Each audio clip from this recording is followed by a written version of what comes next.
Eh ben, salut Javier, Salut Ulrich, comment tu vas? ça va très bien et toi? Bah écoute, ça va, l'hiver se passe bien dans mes contrées lointaines. Ah, t'es con très lointaine en Amérique du Sud, la chance. Yes. C'est alors je suis très content là qu'on se refasse un épisode ensemble. On a déjà tourné un épisode, que j'ai publié il y a quelques semaines sur ma chaîne YouTube et c'est vrai que lors du premier épisode, on a parlé de plein de choses et ça accroche plutôt bien entre nous 2 et pendant la partie off, alors je sais plus si c'était avant ou après, je crois que c'était après, on reparlait de d'autres thématiques dont une qui nous tient tous les 2 à cœur et d'ailleurs on n'en parle pas assez souvent je trouve dans le milieu un peu libéral, libertarien, sur X et ailleurs. C'est en fait tout ce qui va entourer le logiciel libre, hein, l'open source, hein, qui est une thématique extrêmement importante, hein, extrêmement intéressante pour aujourd'hui, vu l'actualité surtout. Et il y a quelques jours, tu m'as envoyé un message sur Telegram par rapport à justement à l'actualité récente qu'on a pu avoir, sur la data, sur la sécurisation de la data et la souveraineté, numérique, en Europe. Et tu m'as dit: «Il faut qu'on se fasse un épisode là-dessus» et du coup, j'étais chaud d'emblée. Donc l'épisode, on se le fait maintenant. Et ce que je peux commencer par te faire, je te donne la parole. Et justement, histoire que tu nous rappelles un peu cette actualité-là récente qu'on a eue sur tous ces sujets. Ouais, ouais, bah nickel, ouais, tout à fait. Je me suis auto-invité. Comme à l'époque où il n'y avait pas Internet, on tapait à la porte de ses potes et, et on allait boire le café ou jouer à la play. Tout à fait, tout à fait, tout à fait. Non, mais c'est parce que c'est un sujet qui me paraît, qui est crucial et on va parler un petit peu des enjeux, je pense. En fait, il y a quelques semaines de ça fait peut-être 3, 4 semaines, il y a eu et je crois en fait qu'on en a parlé juste après notre épisode parce que c'était vraiment dans l'actualité chaude du moment et après il y a un peu de temps qui est passé mais le sujet m'a pas quitté. On a eu il y a quelques semaines une commission d'enquête de Agnès Buzyn qui était, je crois, ministre de la Santé à un moment, enfin elle était ministre, bref. Et c'est elle qui a choisi le Health Data Hub en France en 2020. Et donc elle a choisi Microsoft Azure ou Microsoft Bleu, je crois, c'est un partenariat avec Thales, etc. Pour une solution cloud pour héberger les données de santé des Français. Et en fait, il y a eu un espèce de mise en scène quasi stalinienne que la commission parlementaire adore nous faire en ce moment. Je sais pas, ils ont interviewé plein de gens. Euh, et donc, on mettait un petit peu au pilori Agnès Buzyn pour avoir choisi Microsoft.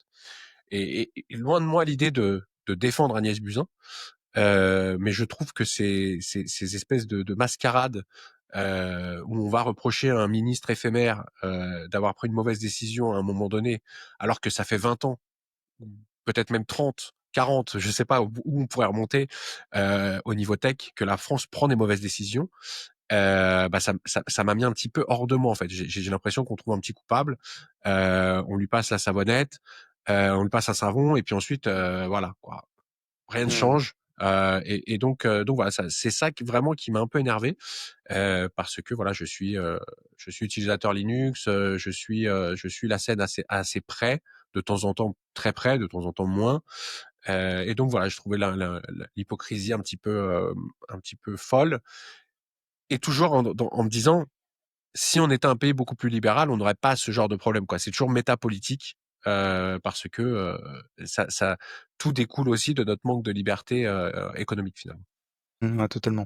Et c'est vrai que comme tu dis, la solution cloud de Microsoft, elle est c'est extrêmement c'est un sujet qui est super intéressant parce que déjà il y a différents niveaux de lecture. Bon déjà, tu peux en effet critiquer, Agnès Buzyn donc, comme tu dis, ministre de la santé très éphémère, pour avoir justement choisi cette solution plutôt que d'autres pour, héberger les données de santé des Français. Sachant qu'aujourd'hui, on sait que la data, tout se monétise, tout s'utilise et forcément quand tu as toutes les données de santé des personnes comme ça qui se retrouvent centralisé, dans des serveurs américains, ça pose beaucoup de questions, ça c'est clair.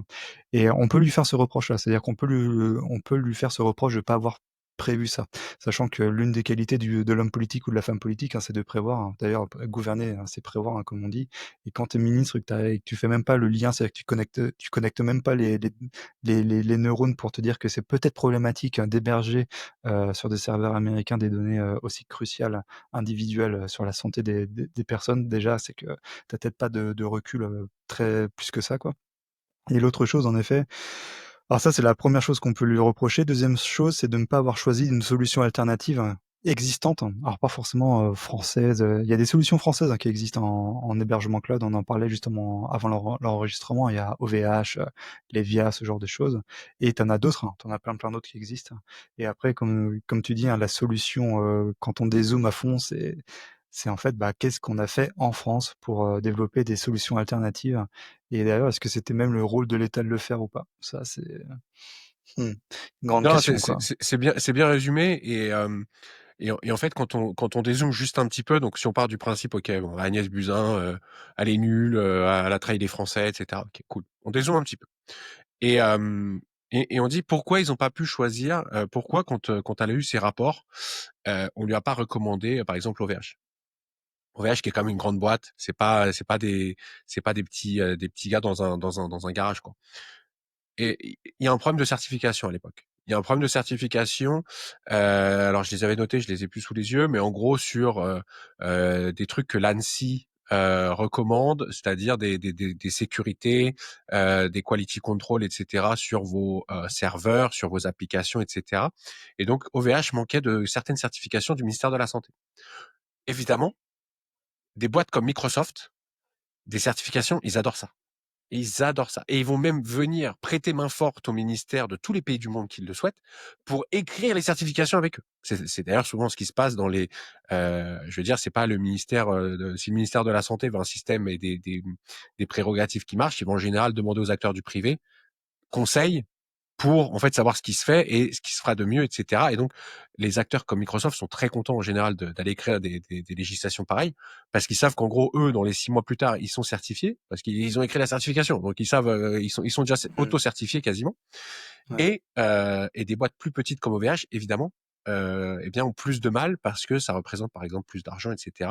Ça prend du temps et donc, tu vas peut-être manquer des appels d'offres qui sont cruciaux comme celui-là.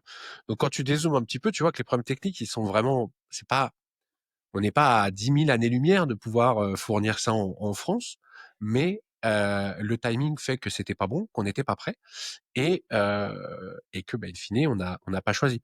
Et après, en fait, on peut continuer à dézoomer, dézoomer, dézoomer, et là, on arrive dans un espèce de millefeuille de mauvaises décisions sur lequel je pense il est très intéressant de parler parce que voilà quoi, on est sur une nouvelle révolution avec l'intelligence artificielle et la question c'est est-ce qu'on est en train de, il faut il faut qu'à un moment on arrête, enfin faut qu'on arrête la mauvaise chance et qu'on se mette un peu à travailler dans le bon sens pour pas manquer toutes les nouvelles technologies parce que tous les 10 ans il y a un nouveau truc quoi.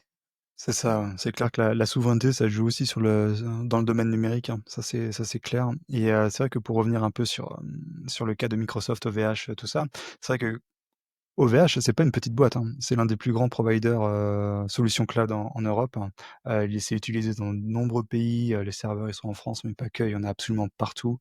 C'est là, quand même, l'une des plus grosses boîtes dans ce secteur-là, quoi. Donc c'est pas c'est on pourrait même pas dire que c'est David contre Goliath, hein. C'est le petit OVH contre Microsoft, hein, parce que c'est absolument pas vrai. OVH, c'est l'une des plus grandes boîtes européennes dans le secteur et ils auraient bien pu enfin, franchement, ils auraient bien pu postuler, ils auraient bien pu être acceptés, hein, parce que leur solution, elle est totalement robuste, hein, et en plus, donc au-delà de la première couche de cloud, hein, après tu as toute la surcouche justement de gestion des données, de classification, tout ça et il y a plein, plein, plein de logiciels open source, libres qui sont utilisables pour ça. Tu as OnCloud, Nextcloud et cetera, qui sont des solutions justement où tu peux te faire du travail coopératif, tu peux aussi stocker de la donnée et de la data et cetera en open source et tu peux même toi-même héberger derrière ton propre serveur là-dessus et en fait la solution même si depuis 20-25 ans, on n'a pas développé dans le secteur, la solution aujourd'hui, elle est largement elle est possible en fait. Tu prends des serveurs hébergés en France, donc soumis, à la loi française,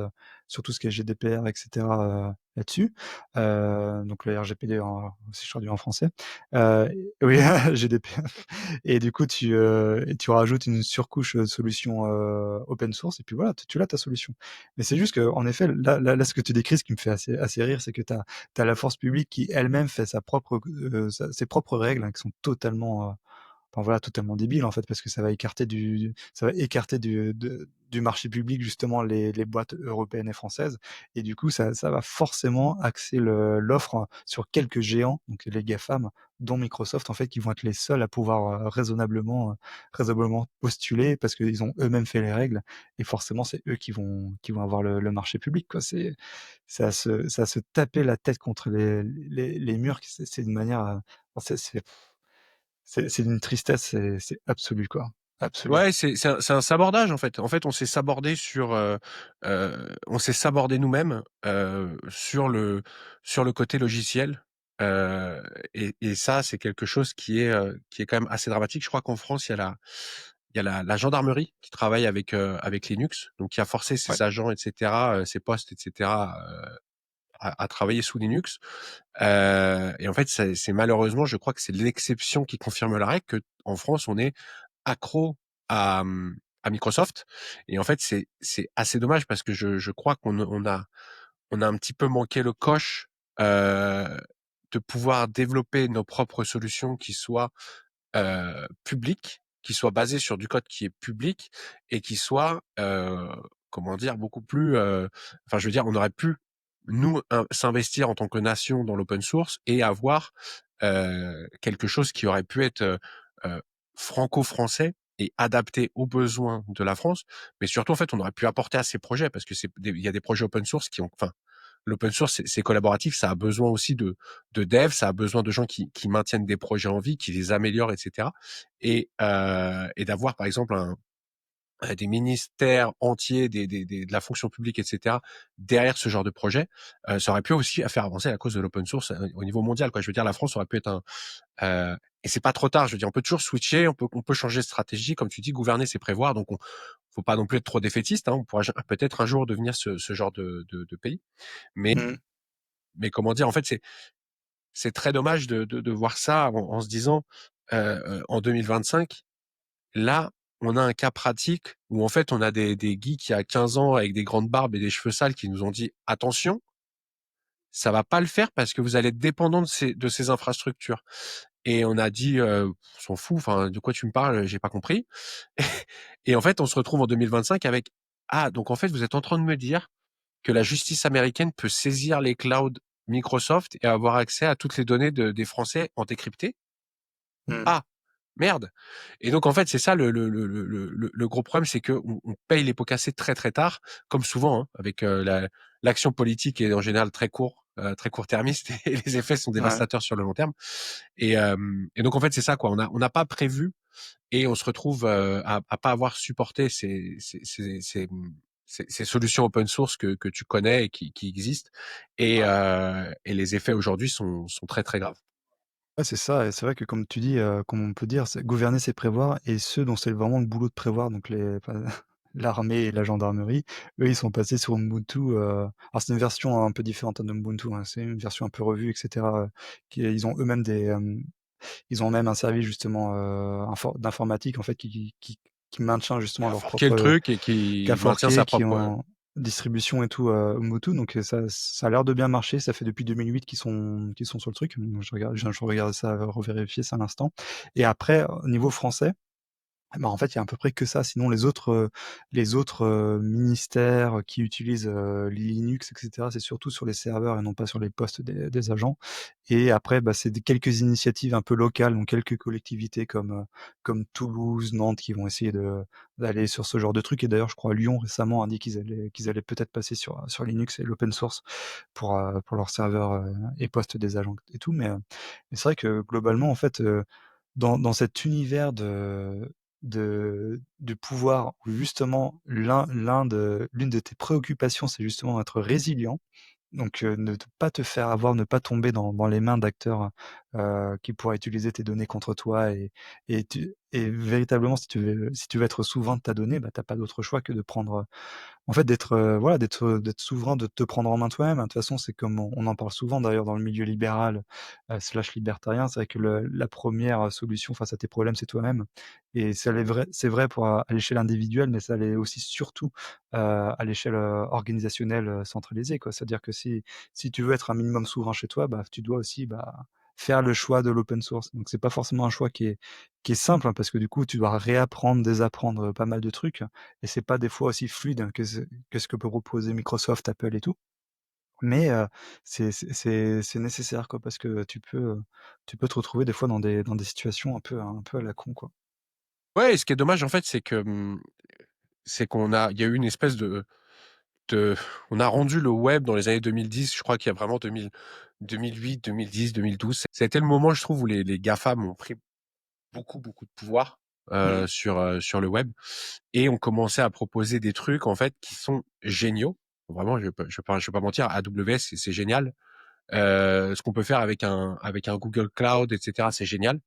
Heu, Ça a jamais été aussi simple de mettre en place un serveur, de mettre en place des services qui vont pouvoir répondre à des requêtes web ou qui vont pouvoir, je sais pas, fournir une API, et cetera. Enfin, c'est c'est hallucinant la facilité, entre 2010 où tu dois, monter ton serveur, mettre un serveur Nginx, écrire ton fichier de config et puis voir ton firewall, et cetera. Alors que maintenant, ça se fait en 3 clics, tu as une machine virtuelle, sur laquelle tu peux faire du SSH. Enfin, Mmh. c'est fabuleux, c'est fabuleux.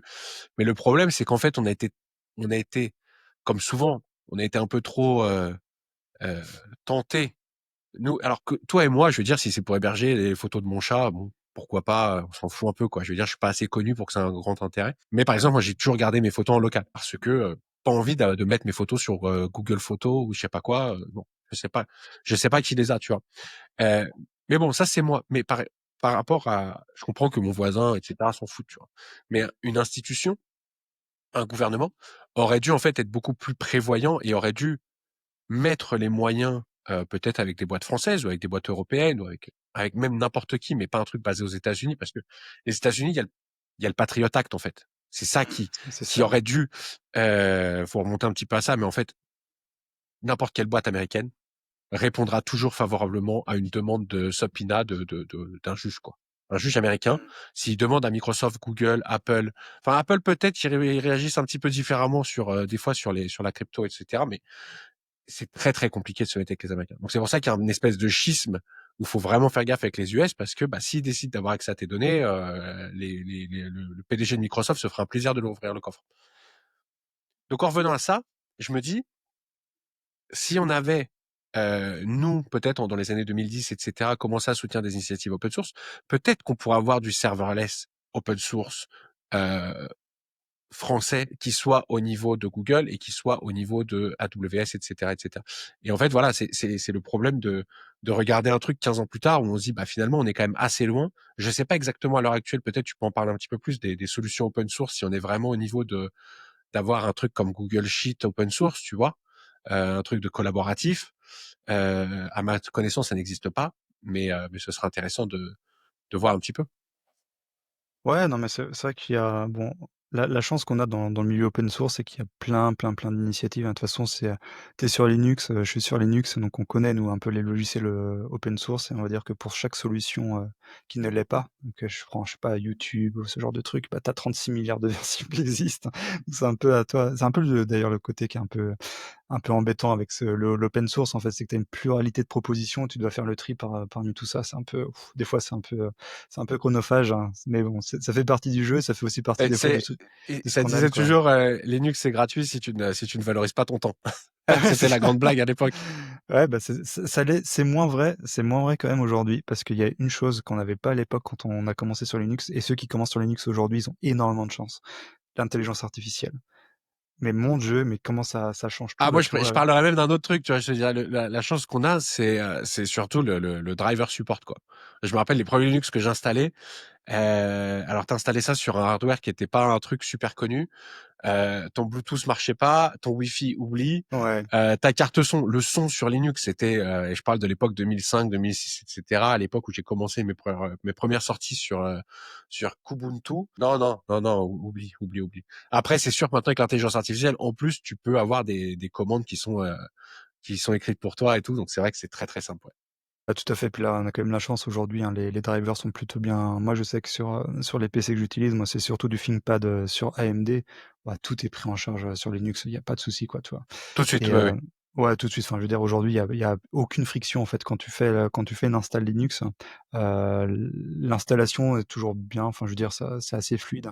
Et Heu, d'ailleurs, j'ai dû réinstaller des Windows il y a pas longtemps, pour une machine de jeu et pour, le PC de ma copine. Et sur une machine de jeu avec du matos chinois, donc c'est un PC que j'ai importé de Chine, donc mmh avec une carte mère un peu, à l'arrache et cetera. Et bah, sur Windows, j'ai dû précharger des drivers pour mon disque, j'ai dû précharger des drivers pour tel truc et cetera. En fait, je pouvais pas juste aller télécharger l'image de d'ISO sur Microsoft et la monter. J'ai dû, je plugger des dri enfin le what? Moi, ça fait 10 ans que je suis sur, ouais, peut-être pas 10 ans, peut-être 6, 8 ans que je suis sur Linux en full time. Ça m'était jamais arrivé, quoi. J'étais plus du tout habitué à ce genre de Ouais, de mais process. Microsoft est chiant, quoi. j'ai eu la même expérience et franchement des fois c'est bizarre, on a des vies parallèles, hein. J'ai eu la même expérience il y a quoi? Il y a quelques semaines où j'ai repassé le PC de ma copine sur Windows et pareil, j'ai eu des problèmes de driver à la con que je qui étaient pas présents lors de l'install et que j'ai dû rajouter. Enfin et alors que quand tu installes à côté, quand tu installes du Arch, de l'OpenSUSE et tout, enfin tout marche, d'emblée quoi. Tout est C'est détecté. Je crois que ouais, le système maintenant, tout ce qui va être, driver se fait au niveau du kernel. En fait, ils sont chargés ouais, directement c'est dans le ça, noyau ouais. Linux. Ah, tout est Donc dans le kernel Linux, ouais.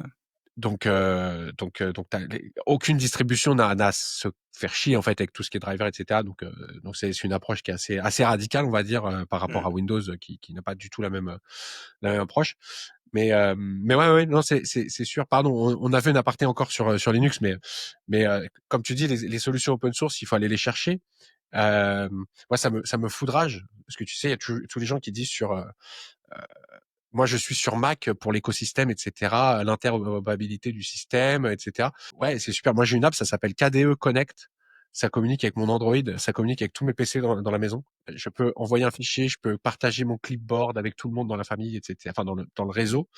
Et je peux même contrôler le téléphone, parce que le téléphone de ma copine là aussi, ou l'ordinateur de ma copine là aussi.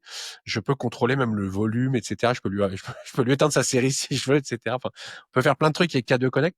Donc, c'est vrai qu'il y a finalement les trucs, les projets open source se sont très très avancés par rapport à leur Totalement, ouais. compétition Ouais closed, et quoi. pour ceux qui écoutent, qui comprendraient pas de quoi on parle parce qu'on parle un peu chinois, en fait, sur Linux, il y a plusieurs, distributions. Enfin, une distribution Linux, c'est un peu le la base, en fait.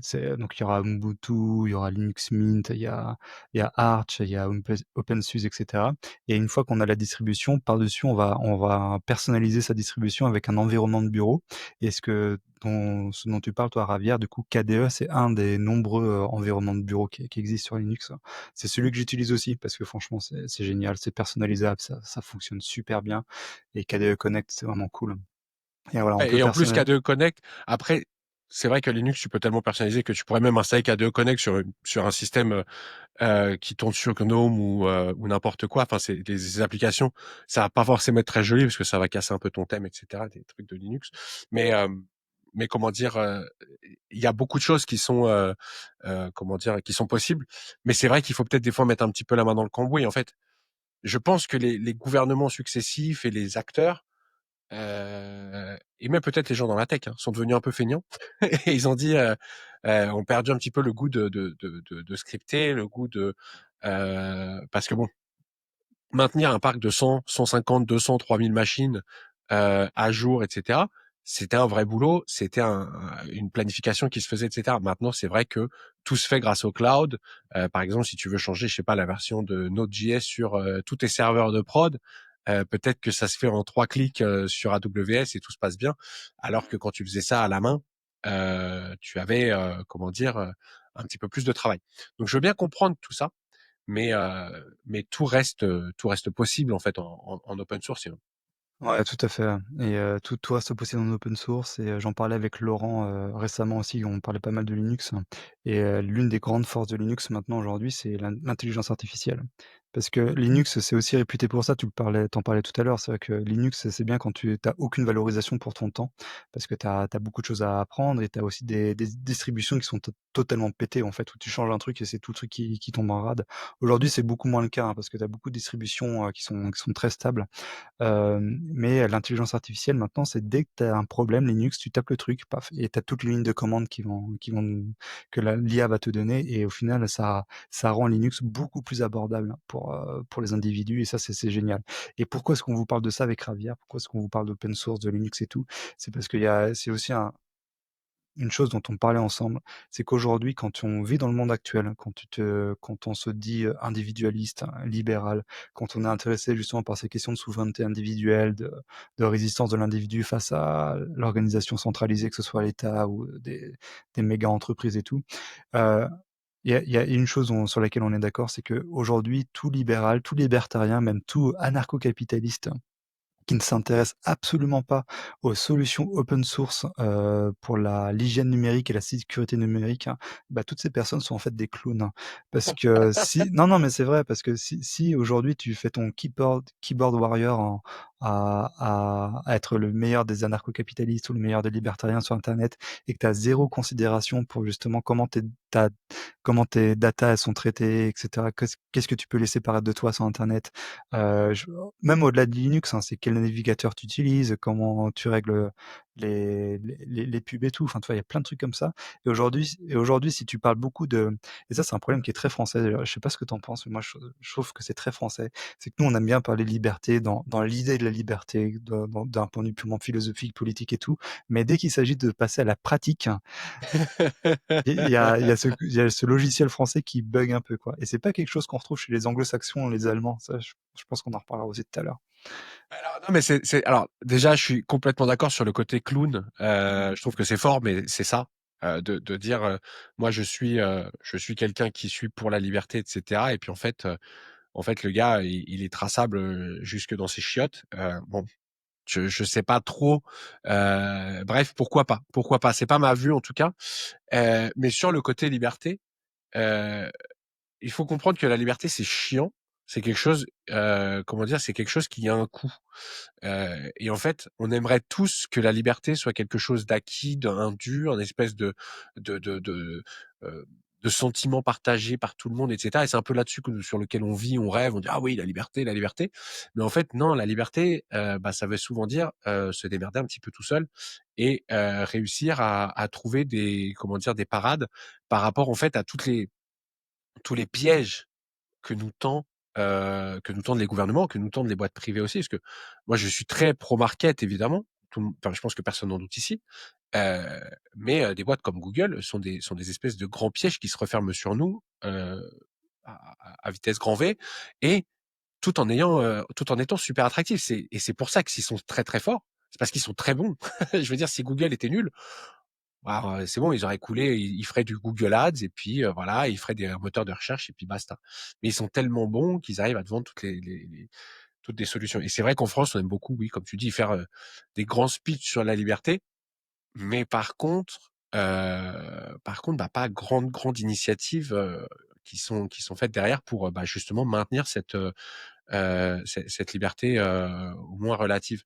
Et moi, c'est vrai que je suis sur Linux un peu par esprit rebelle, par esprit, dire: «Non, je refuse tous ces trucs de télémétrie, je refuse que mes données partent dans, des trucs que je ne contrôle pas, et cetera, et cetera, et cetera».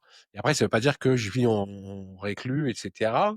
C'est pas forcément ça, mais par exemple, tu me verras jamais installer un VPN commercial, quoi. Tu vois, les mecs qui sont là, qui disent: «Ah oui, attention la censure, allez acheter, le VPN».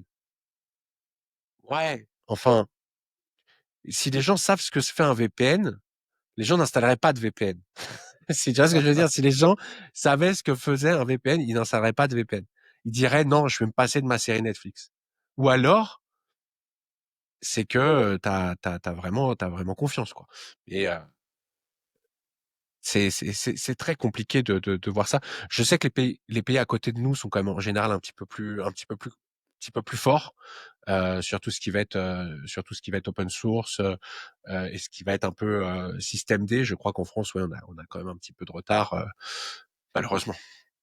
Ouais, on a un peu de retard. Alors, on a quand même pas mal de grands développeurs qui sont français, hein. Si tu prends l'une des plus grandes distributions Linux, Linux Mint, hein, je crois que les mecs qui sont derrière, ce sont des Français à la base, tu vois? Donc tu as toujours un peu D'accord.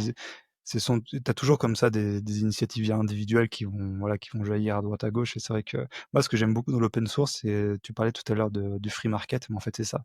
L'open source, c'est ça, hein, c'est vraiment le côté, marché libre, où tu as plein de propositions et tu peux vraiment c'est un peu le capitalisme, Heu, le pur quoi, c'est un marché ouvert, tout le monde propose son truc, tout le monde met en open source pour que justement, qu'on vérifie qu'il y ait pas de tromperie ou de fraude sur le truc et heu et voilà, après c'est la meilleure distribution qui va l'emporter, c'est être, le meilleur, environnement de bureau qui va voilà, puis après il y a des propositions pour tout le monde, donc ça c'est véritablement génial et à contrario de ça, tu parlais de Google tout à l'heure, Microsoft et tu parlais aussi de la part de marché totalement énorme qu'ils ont aujourd'hui, sur tout ça et c'est vrai que la et ça, c'est un autre débat, une autre question, je l'aborde vite fait ici parce que c'est vrai que des fois on en parle et c'est un peu un contre-argument qu'on nous balance à la tête, nous les libéraux, c'est: «Oui, mais vous défendez le marché libre et tout, par contre regardez, vous avez des monopoles».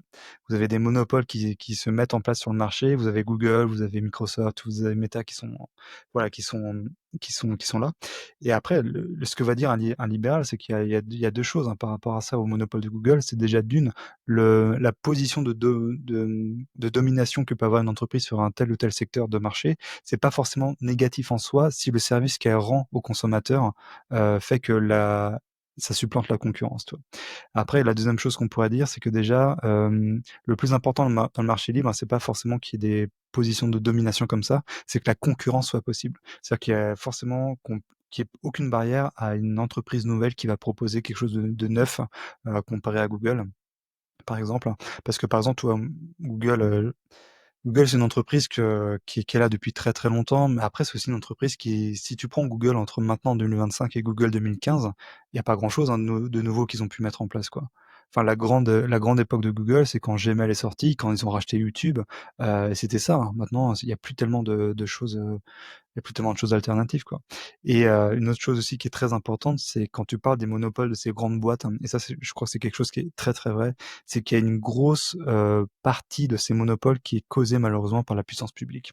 On s'en rend pas compte, mais tous les marchés publics, un peu monopolistiques qui sont donnés à ces boîtes-là pour gérer, les marchés publics, la data des gouvernements et tout, en fait, c'est aussi la puissance publique qui va contribuer à consolider, à concentrer le capital, à concentrer justement le monopole dans quelques boîtes, hein, et malheureusement, c'est ça aussi. Quand tu prends, par exemple, les Américains, quand tu prends un peu tous les départements américains, tous les secrétariats et cetera du gouvernement, toute la data qu'ils gèrent, quand tu vois comment c'est mis dans les mains de ces grands groupes-là, tu te dis: «Bah, ouais, mais il y a une grande partie justement qui est en lien à ça, quoi» et il y a aussi une dernière chose, c'est, aussi la critique qu'on pourrait faire à la propriété intellectuelle, tu vois? Parce que c'est très contraire aussi au côté un peu open source qu'on peut avoir chez Linux.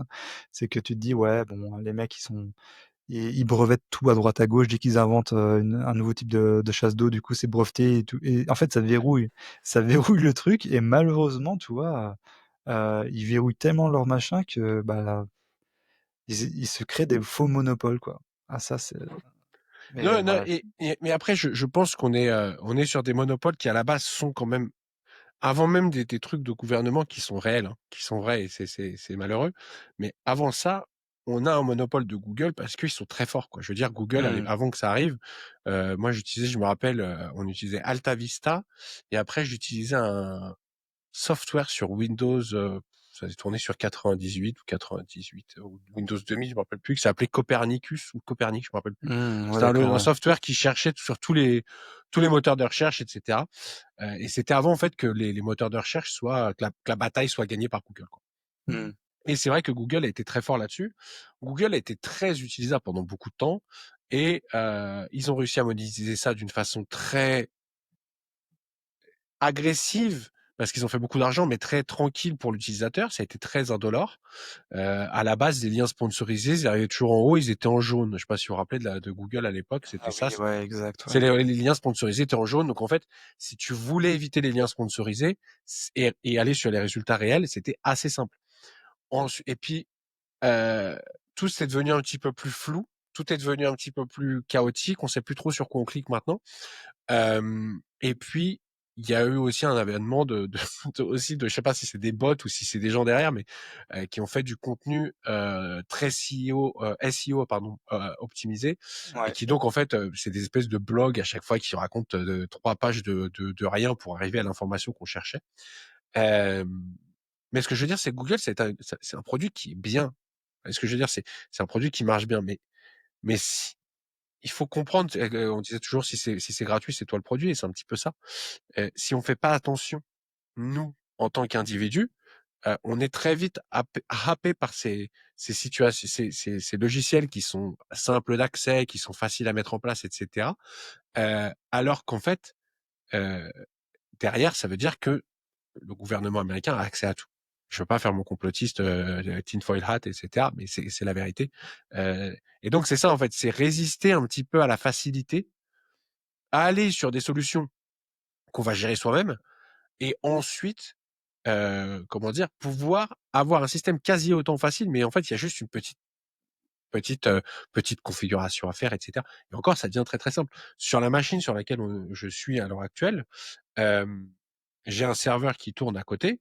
D'ailleurs, c'est un serveur Debian, euh, parce que j'ai tenté pour un moment les serveurs Arch Linux. Non, c'est bon, j'ai Ouh, compris. ouh, ouh. Ah, c'est con J'ai ça, quoi. tenté. Alors en fait, non, j'avais un serveur Ubuntu que j'avais pas touché pendant des années. Et en fait, j'ai pas pu faire le apt get upgrade parce que ma version était plus supportée. Et j'ai dit, c'est quoi cette merde qui me laisse pas parce que moi, je suis sur Arch en général. Donc, c'est quoi cette merde qui me laisse pas mettre à jour mes paquets sans me casser les couilles. Et donc, j'ai tout viré Ubuntu et j'étais passé sur Arch. Le truc a pété en 2 semaines. Donc, après, je suis passé sur Debian et maintenant, je reste sur Debian sur mes serveurs. Voilà. À Nouvelle l'époque, je faisais du version. CentOS, je me rappelle, mais ça n'existe plus. Et comment dire, euh, pour dire tout ça, c'est que c'est quand même assez simple de faire tourner des services open source de, de grande qualité, surtout là, à l'ère de l'IA, etc. Ce qu'on peut faire en open source, ce qu'on peut faire avec, faut avoir un petit peu de hardware, etc. Mais on peut faire des choses fabuleuses. Et c'est quand même assez simple. Mais c'est sûr que bon, bah, faut peut-être configurer faut peut-être mettre en place une machine virtuelle, ou faut peut-être acheter un truc, enfin, acheter je sais pas, faire tourner ça sur un serveur à côté, racheter une carcasse un peu pas trop chère et puis mettre un serveur dessus. C'est plus simple, c'est un petit peu plus compliqué, pardon, que de mettre un compte sur Google et puis de dire ouais, je veux Google Firebase, je veux Google Cloud. D'accord, je veux bien le croire. Mais euh, si on fait pas ça, en fait, on peut pas aller dire derrière, moi je suis contre le gouvernement, ou le gouvernement nous espionne, tu vois, ah les covidios, tu sais, les mecs qui font ouais, anti-Covid, etc., mais que derrière, ah ouais, ils ont le compte Gmail, ils ont tout, quoi, tu vois. Donc, C'est clair. c'est Mais c'est ça, quoi. tu raison de le rappeler et franchement, c'est même pas une thèse, conspirationniste, hein, tu vois? Juste prends l'exemple d'Edward Snowden. Pour ceux qui ne connaissent pas Edward Snowden, je vous invite vraiment à, bah, déjà à sortir de votre grotte d'une C'est et clair. et du coup Vous franchement allez écouter autre chose parce que, enfin, si vous connaissez pas Snowden, allez voilà, vous faire puis, foutre, quoi. intéressez-vous à l'histoire Snowden, à l'histoire WikiLeaks, Assange et cetera et dans le cas de Snowden, donc lui, c'était un ancien analyste de la NSA. Donc lui, il voyait un peu comment la NSA, du coup, centralisait les données des utilisateurs et comment, du coup, il traitait la donnée pour faire de la métadonnée. Et franchement, quand on voit comment c'était fait en 2012, avec le nombre d'informations qu'ils arrivaient à glaner sur les gens, autant vous dire qu'en 2025, c'est d'autant plus perfectionné et d'autant plus grave.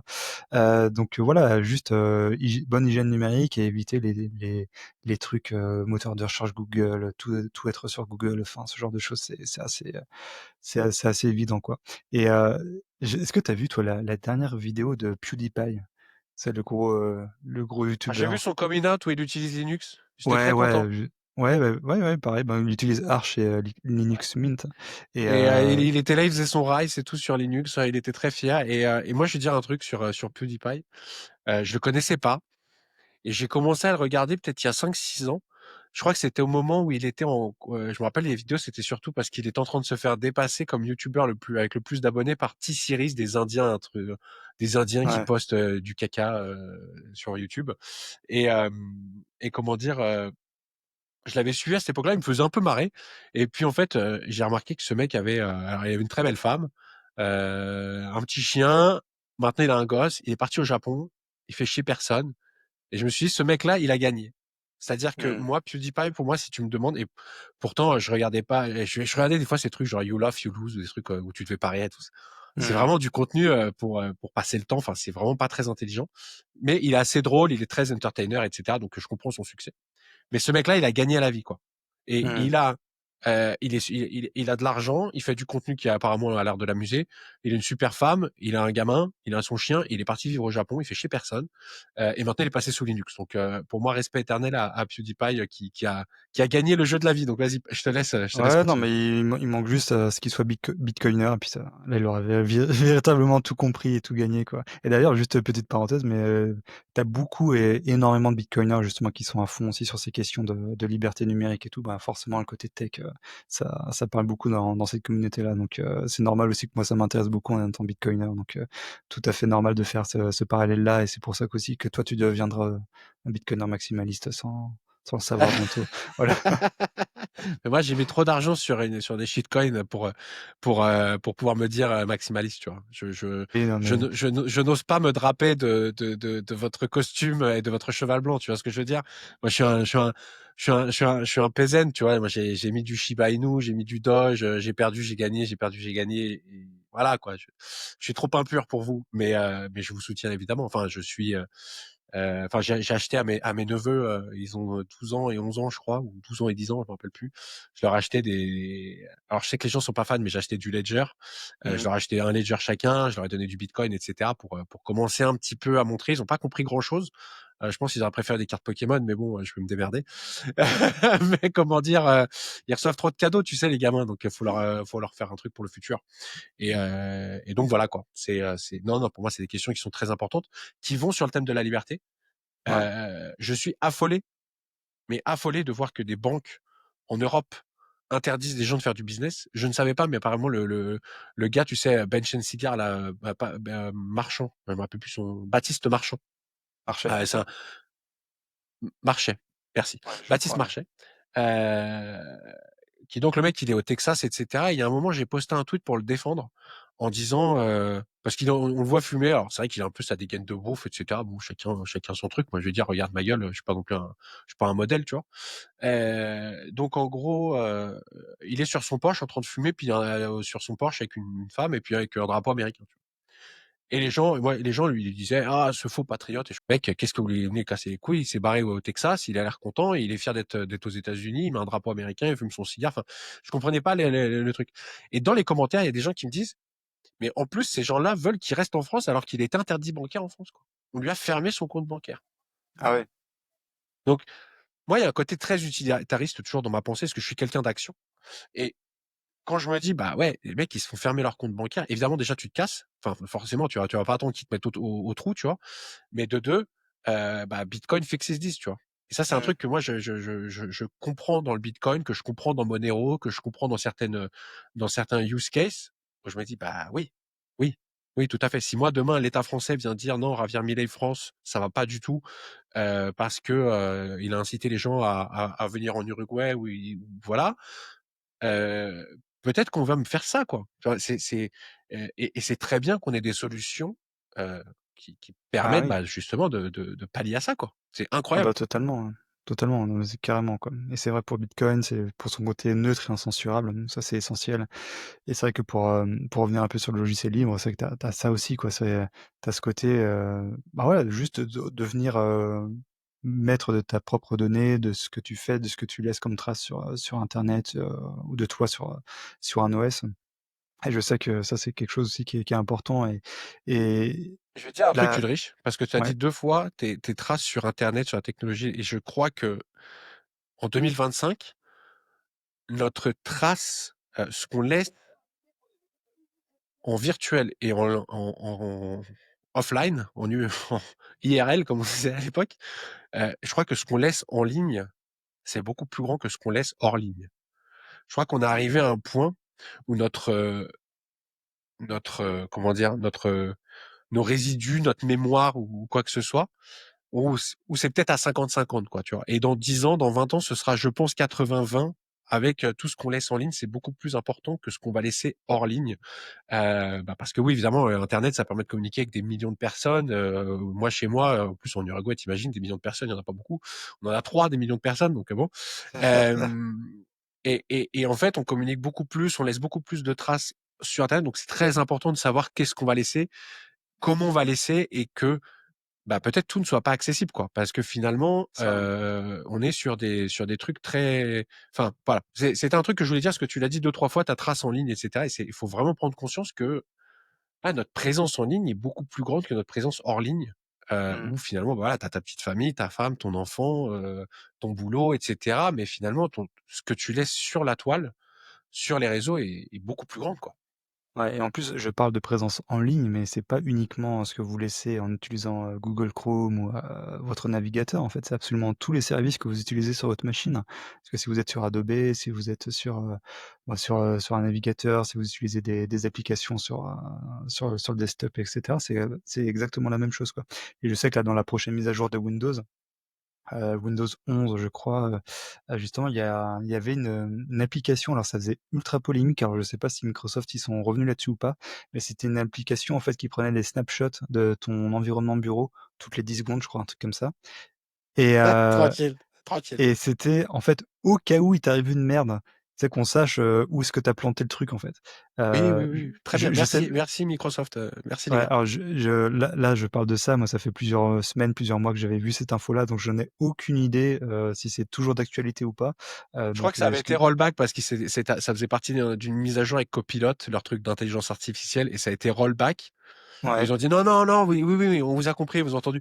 Mais en fait, je suis sûr que c'est revenu. Tu vois ce que je veux dire? C'est le ouais, truc, mais c'est c'est ce genre d'initiative. Ils te l'enlèvent, et puis ensuite, bon, ensuite, voilà, ils vont te le remettre, quoi. Je me rappelle à ça l'époque, tu te rappelles quand ils ont sorti la Xbox One? Donc la Xbox One, ça doit être 2010, 2012, ouais, je sais plus quoi.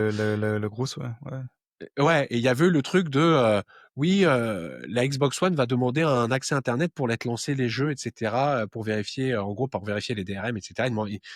Ouais, Levé de le bouclier, ouais. combat, de lever de bouclier, tout le monde s'est dit ah non, non, non, Microsoft, t'abuses, etc. Non, non, vous inquiétez pas, les gars, on va pas le faire. C'était une blague, c'était pour rire. C'était pour rire. Ouais, sauf que la prochaine génération, c'était la Xbox, je sais plus quoi, la Xbox S ou je sais pas quoi. 360, ouais. Non, 360, C'est la t'as première. Xbox, c'est la première, t'as la Xbox 360 et t'as la Xbox One. D'accord, OK, OK, Et autant ensuite, pour t'as la moi. Xbox X, je crois, je me rappelle plus. OK, Et en fait, ils ont juste attendu la génération d'après, tu vois ce que je veux dire? C'est que, ouais, en 2010, quand ils ont sorti cette console, ça paraissait complètement fou de demander un accès Internet, c'était ma vie privée, etc. Mais en fait, comme les trucs vont évoluer, etc., et puis la prochaine fois, tu le fais, et puis tout le monde a oublié, quoi. de toute Et c'est ce façon qui va quand se passer certainement avec ce oui, truc de mais screenshot, quoi. tu as totalement raison et à partir du moment où tu as Copilot, donc l'IA Microsoft qui est intégrée à ton environnement de bureau, déjà rien que ça, moi ça me ferait lever mon Faut bouclier confier, hein. parce que tu as l'IA qui est sur ton bureau, qu'est-ce qu'elle peut faire? Qu'est-ce qu'elle peut regarder? Tout ça, enfin ça fout un peu les jetons et en effet, comme tu dis, si ça vient pas avec Windows 11, ça va venir avec plus tard, quoi et je sais Ça viendra que avec Windows 12 ou ça viendra avec ils sauront très bien le coupler avec un feature killer que tout le monde adore. Les mecs, ils savent. Si Microsoft, dans un COMEX, ils ont décidé qu'ils avaient besoin de cette data pour gagner 3% ou 10% de croissance annuelle, ils vont vous le mmh, mettre. Ils n'ont pas trouvé comment, mais ils vont vous le mettre. Ça c'est sûr. J'en ai aucun doute là-dessus. On sait comment ça marche, quoi. On sait comment ça marche. Et et comment dire, tu vois les les les les trucs que tu installes sur Windows maintenant pour jouer aux jeux vidéo. Moi, je suis un petit peu gamer, etc. Donc j'ai quand même une machine ouais, Windows pour jouer à des conneries. Et et maintenant, en fait, les anti-cheats ouais, s'installent sur le noyau Windows. Donc en gros, c'est les anti-cheats pour vraiment s'assurer que les gens ne oui, trichent oui, pas aux jeux d'accord, vidéo, ouais, tout à fait, ouais. s'installent sur le noyau Windows. Donc en fait, ils ont un accès illimité à ta Mmh, machine, à la couche software qui s'installe sur ta machine, quoi. Et donc, aussi à ce niveau-là, pour le jeu vidéo, les gamers donnent accès à des informations cruciales de leur ouais, machine. oui, Euh, et il y a pas d'audit de ces trucs-là, quoi. Il y a pas, le gouvernement ou, des boîtes privées et cetera qui vont aller auditer ce qu'ils font et ce qu'ils capturent, comme données. Donc il y a on est dans un système où la surveillance de masse est déjà là, en fait. Ouais, tout à C'est-à-dire fait, que ouais. vous avez juste pas dit la chose mauvaise pour que le gouvernement agisse contre vous. C'est tout. Mais, faites gaffe, quoi. Faites gaffe un peu et les solutions existent. Et d'ailleurs, là, je viens de regarder vite fait là pendant que tu parlais, sur ce que je disais là, parce que je sentais mon information un peu branlante et du coup, alors le truc dont je parlais tout à l'heure, ça s'appelle Recall, donc Windows Recall et en fait, du coup, ça, c'est un truc donc qui prend alors c'est sur Windows 11, hein, ça prend des snapshots, donc des captures d'écran, à intervalles réguliers, et au final, je te disais que ça tu disais que ça avait été rollback, mais non, ça a été mis en place en mai 2025. Donc c'est en C'est place ça. ce Il y a eu une levée de bouclier, ils attendent 6 mois et ils te le remettent dans la prochaine update. Ils ouais. s'en branlent, hein. Ils sont Et du coup, alors le truc, c'est que donc ça a été mis en place, là en mai et alors ça nécessite quand même le consentement de l'utilisateur. Ouais, bon voilà et du coup, c'est uniquement sur Windows 11 et ceux qui sont sur Windows 10 pardon, du coup la fin du support de l'OS, Windows 10 arrive en fin 2025 et Oui, oui. forcément, sur Windows, tu es obligé d'avoir juste pour ceux qui comprennent pas le truc, hein, c'est que quand Windows, du coup arrête, le support d'un de ses OS, autant te dire que c'est une très, très mauvaise idée de rester sur l'OS en question parce que tu plus les pages de sécurité, tu absolument rien et là, du coup, le système devient assez vulnérable. Sachant que Windows, hein, c'est l'OS du virus, hein. Donc du coup, tout le monde va être obligé, en fait, à partir de fin 2025 de migrer sur 11, Windows 11 et du coup, forcément, d'être exposé, à ce truc, donc le recall de Windows, quoi, avec ces snapshots qui vont être pris de votre environnement bureau, à intervalles réguliers et c'est très im c'est extrêmement grave et c'est aussi pour ça, d'ailleurs, je pense qu'il y a beaucoup de personnes, je sais que dans le milieu germanophone et anglophone, il y a beaucoup de ceux qui sont intéressés par le logiciel libre, par les enjeux de sécurité, de liberté sur internet, Bitcoin, et cetera. Il y en a beaucoup justement qui parlent beaucoup de plus en plus de Linux, hein, parce qu'avec la fin du support de Windows 10 qui arrive en fin d'année et justement, bah, beaucoup de personnes qui disent: «Mais en fait, Ouais. fuck Windows, quoi». Donc c'est soit je vais sur Apple, soit du coup je vais sur Linux, quoi et quand tu regardes des personnes comme PewDiePie, bah, lui c'était exactement ça. C'est lui, il en avait marre d'être sur Windows parce que, il savait que c'était pas bon pour sa vie privée et il a fait la même chose avec Google aussi, quoi. Donc voilà, c'était un peu Après, la petite parenthèse. moi, j'aurais les thunes de PewDiePie, tu vois. Bon, déjà, je serais peut-être avec un petit peu mieux rasé, mais j'aurais pas très très confiance, tu vois, d'avoir parce que j'imagine, tu vois, qu'il a des comptes d'investissement, il a des comptes bancaires qui sont blindés, Totalement, il mais a, il a, totalement.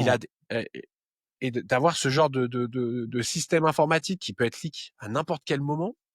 Je comprends que tu deviennes un petit peu parano, que tu dises attends, non, non, je vais me mettre sur un Linux, et puis je sais pas, je vais m'acheter deux trois trucs, deux trois machines virtuelles un peu dans tous les endroits du monde que personne ne sait que c'est les miennes parce que je les paye en Monero et puis moi je redirige mon trafic par là parce que je sais, je le contrôle, etc. Euh, Plutôt que de dire ouais je vais être sur Windows et je vais me loguer sur pewdiepie@gmail.com, quoi. Mais Parce que tu as totalement. beaucoup à perdre, tu as Ah énormément à perdre et sur ben ce genre de tous système les ah ouais. vérolé, ça peut aller très très vite, quoi. Oui, mais c'est tout, hein, c'est tous les documents que tu consultes sur ton ordinateur, donc les documents personnels, les documents que ce soit liés en lien avec la santé, avec la finance. Imagine. Si jamais tu es dans le milieu des cryptos et cetera, si tu te connectes par je sais pas, à ton MetaMask, ce genre de truc et que on peut voir ton solde de tes comptes, si jamais tu as des seeds et tout à l'écran. Enfin, toi, tu peux avoir plein de scénarios catastrophes Ouais. et il faut pas oublier une chose, c'est que ces systèmes-là peuvent se faire même si on est sur du Microsoft, hein, ça peut toujours se faire hacker. Ça peut toujours, avoir des fuites de données et on l'a eu il y a récemment. D'ailleurs, c'est toi qui m'en parlais, il y a quelques jours, tu m'avais envoyé un message sur Telegram avec ça. C'était un message un peu Telegram, type, tu le truc, ta requête à l'IA et puis c'est pour pas que tu oublies, quoi. Mais c'était et du coup, tu avais le leak, bah, du coup, De l'attaque au SharePoint, non? piratage de Naval Group, hein. Ah oui, oui, oui, c'était celui-là de Naval Group, c'est vrai, c'est vrai, c'est vrai. Ouais, Parce qu'il y voilà, a donc un hack aussi de SharePoint, de Microsoft SharePoint, le truc de, oui, de, de voilà, cloud enfin qui s'est fait hacker. Mais oui, le et truc de Naval Group qui est beaucoup plus grave, du coup, pour le c'est coup. ça, ouais, donc ça, c'est quelque chose, mais franchement, intéressez-vous à ça parce que si vous êtes libertarien, si vous êtes libéral, si vous êtes, allez, anarcho-capitaliste, parce qu'on va les mettre aussi dans le même tas, et si vous vous intéressez absolument pas à ces questions-là, mais franchement, mais il vous manque en fait une clé de lecture essentielle du monde dans lequel on vit parce que ce n'est pas la liberté, c'est pas uniquement philosophique, politique, c'est aussi numérique. Et moi, je suis persuadé de ça. Je suis persuadé que les plus grandes gueules qui parlent de liberté H24 sur Twitter et tout, ce sont les personnes qui sont les moins au fait de ces problématiques-là, quoi. Ça, j'en Tout suis à fait. persuadé, quoi. Tout à fait, tout à Persuadé. fait, tout à fait. Et c'est pour le coup primordial. C'est vraiment limite un euphémisme et parce que comme tu disais tout à l'heure, ce qu'ils étaient déjà capables de faire et c'était toute l'action de Snowden, c'était de dénoncer ce que la NSA arrivait déjà à faire en 2012. Ouais. Vu la vitesse de calcul qu'on a désormais, on a les ordinateurs quantum qui commencent à être développés, ou en tout cas, il y a de la R&D fort pour mettre des quantum computers à l'œuvre qui vont pouvoir processer des trucs de jamais vus. Et évidemment, tout le travail de l'intelligence artificielle. Alors peut-être qu'en 2012, la NSA avait déjà l'intelligence artificielle comme on le connaît déjà aujourd'hui, nous, tu vois. Mais vu ce qu'on voit, nous, déjà en version commerciale, va savoir ce qu'ils ont déjà, eux. Euh, Enfin, Ah bah, c'est en c'est fait votre ordinateur, vos données, on a déjà de quoi les récupérer et les miennes aussi. Sauf que ce qui est quand même bien sécurisé chez moi, c'est sur du Linux. Et c'est ça. ça, comment dire, c'est juste en fait, ils attendent que vous fassiez un faux pas. Mais vraiment, hein, c'est juste le gouvernement. Les gouvernements, le jour où vous ferez un faux pas, on l'utilisera contre vous. Et on viendra chercher ce dont on a besoin, on viendra voir, on viendra vérifier que vous n'avez pas envoyé un message à telle personne, que vous n'avez pas fait un dérapage ici, que vous n'avez pas dit un truc en DM de Twitter qui n'a pas été validé par le haut commissaire français de la parole. Et voilà, Ouais. c'est un sujet primordial pour reprendre le contrôle sur votre vie numérique en moins. Totalement, c'est un sujet qui est primordial et je suis très content qu'on l'évoque avec toi et je l'évoquais aussi avec Laurent. C'est vrai que je sais que les anglo-saxons sont beaucoup plus à fond là-dessus, je sais que les Allemands aussi et par exemple, on en parlait avant d'enregistrer le live, un truc que moi j'aimerais bien évoquer avec toi, c'est là on parle un peu de la théorie, pourquoi est-ce que c'est important de s'intéresser à ces enjeux-là et j'aimerais bien un peu qu'on verse un peu dans le côté un peu pratique, c'est-à-dire que là on fasse un peu nos nerds et qu'on parle un peu, bah ouais, mais comment est-ce Yes. que de manière un peu pratique, comment est-ce qu'on peut faire cette transition et comment est-ce qu'on peut, sans forcément rien y connaître, quoi?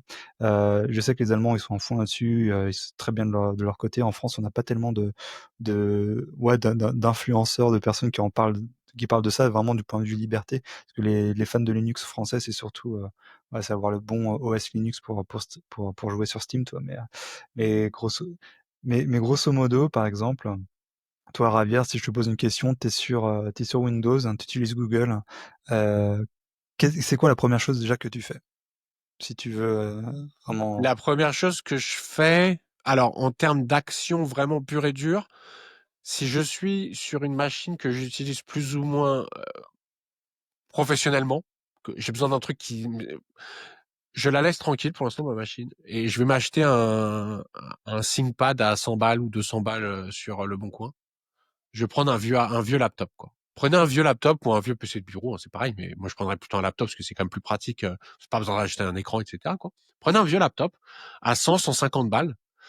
Un truc à 100, 150 balles, c'est peut-être un laptop de 2017, tu vois, un petit entrée de gamme, mmh, milieu de gamme 2017, 2018, que vous pouvez trouver 5, 6 ans plus tard. Ouais, voilà, un truc pas trop cher. c'est ça. Alors, bon, je déteste, je vous dirais peut-être installer un Debian ou installer un Arch. Peut-être que c'est pas bon de faire ça pour les jeunes, etc. Moi, j'ai toujours préféré ça. Mais installer un Linux. Trouver un Linux euh, et jouer avec. Commencez à jouer avec, regardez et en fait, passer votre machine de production sur un petit laptop, c'est-à-dire bah, commencer à installer un client mail, commencer je sais pas si vous faites du Reddit, vous faites du Twitter, etc. Commencez à migrer votre activité, on va dire loisir, sur cet ordinateur pour voir comment ça se passe. Familiarisez-vous avec l'OS. Si vous trouvez qu'un compagnon, par exemple, si vous êtes mon pote, bah, je vais vous dire, bah, passe sur Arch, comme ça, moi, je vais t'aider sur Arch. Si t'es copain avec Ulrich, peut-être que tu vas dire, bah non, fais OpenSUSE, comme ça, je peux t'aider. C'est très collaboratif, c'est quand même l'esprit du truc. Mais voilà. Moi, je passerai sur une machine nouvelle, dont j'ai pas besoin, et je m'amuserai un petit peu avec, voir comment ça se passe, comment se passe l'installation, comment se passent les bugs, etc. Et la deuxième étape, en fait, à moins que vous fassiez des trucs très précis qui ont besoin d'une application très précise, vous allez vous rendre compte très vite que finalement, la seule chose dont vous avez besoin sur un ordinateur, c'est un navigateur, parce qu'on est en 2025 et que à peu près 80% de l'application, en fait, c'est devenu des web apps ou c'est devenu des trucs en fait Electron, je sais pas quoi, qui peuvent s'installer sur des Linux assez facilement. Donc vous allez très vite vous rendre compte que à moins que vous ayez besoin d'une application très particulière, je sais pas comme Photoshop ou des trucs, je sais pas, peut-être que votre logiciel d'architecture ne passe pas sur Linux, etc. Je suis pas architecte donc j'en sais rien. Vous allez vous rendre compte qu'en fait, 80% de votre travail, vous pouvez aussi le faire depuis un ordinateur qui a juste un navigateur et un accès Internet. Euh, donc voilà, je commencerai comme ça. Et après, pour tout ce qui va être mail, euh, franchement, je pense que tout le monde devrait déjà avoir un site. Je pense que tout le monde devrait au moins avoir un .com ou un .fr ou n'importe, mais avoir son site. Donc vous pouvez très facilement ensuite migrer vos mails sur ce genre de plateforme, quoi. OK, ouais, super. Pour compléter, moi, ce que je dirais, c'est que donc oui, en effet, si tu veux migrer, tu peux, ouais, t'acheter un petit ThinkPad à allez, 100-200 balles sur le bon coin d'occasion. Il y en a pas mal, hein, donc il y a de quoi faire et en effet, tu installes une première distribution Linux, hein. Alors moi, par contre, ce que je dirais quand même, c'est que je recommande absolument pas Arch, aux nouveaux. Commencez doucement, Ubuntu, Linux Mint, peut-être un OpenSUSE, je sais pas, mais non, même pas? Je sais pas, je trouve que C'est quand même violent, hein, ben, je trouve en fait que tous les systèmes qui vont te forcer à ne pas utiliser un terminal et qui vont te faire installer des packages comme si c'était un Apple Store rend idiot en fait. Ah J'ai oui, d'accord. l'impression que tu vois ce que je veux dire. Ouais, Non mais vraiment, ouais, bien sûr, je ouais. pense que ces trucs-là nous rendent idiots et on se rend compte que 20 ans plus tard, on a des jeunes qui arrivent à l'université qui savent pas ce que c'est une architecture de fichiers et qui n'ont jamais vu un terminal de leur vie. D'accord, ouais, ouais, je vois. Il y a la semaine dernière, j'ai quand même montré une project manager de ma boîte. Elle est sous Mac. Comment faire une curl request pour parler avec une API du boulot, quoi. Et je trouve ça en fait honteux. Enfin, je trouve ça honteux.